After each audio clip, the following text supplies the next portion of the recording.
Do you enjoy living in a box?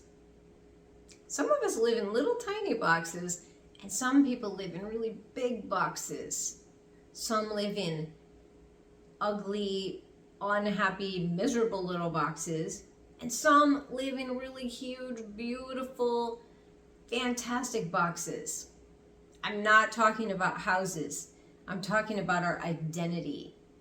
Our identity boxes us in because what we say we are is what keeps us stuck. I'm fat. I'm old. I'm lazy.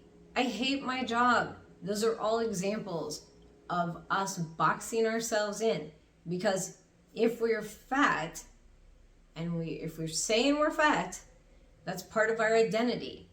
So we are going to behave like a fat person. We're not going to make healthy choices. We're going to have really bad habits. If we're lazy, that's part of our identity. We live up or down to our identity.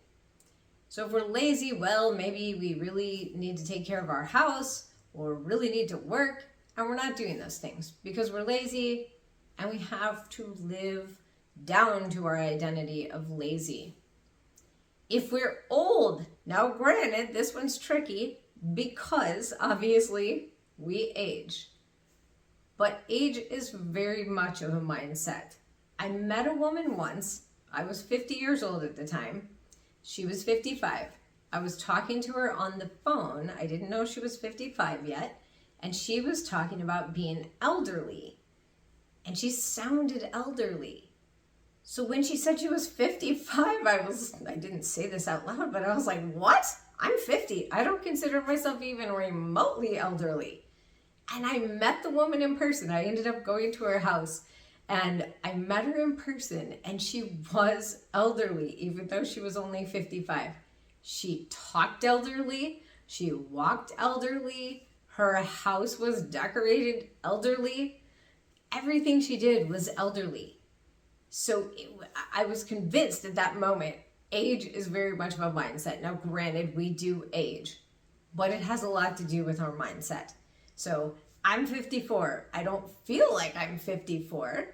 I hopefully don't act like some people might think 54 acts, and I'm very active. So we just need to be really, really careful about what we're boxing ourselves in with. And if you're a person who hates your job and you've been working there for a while and you just hate your job, that's part of your identity. You're a person who hates your job. How could you possibly be anything different? How could you go get a job you love because you have to live down to the identity of someone who hates their job? So expand your box, make your box beautiful, choose what you want your box to be. And I'm not talking about our appearance. I'm talking about who we are on the inside. Choose, which can affect our appearance obviously too, but choose who you want to be and create a new identity. We need to constantly be looking at and checking ourselves for what am I saying about myself, because that is what I'm going to become. Or maybe I already am that. What do I want to change? So choose, because you have the ability to do that.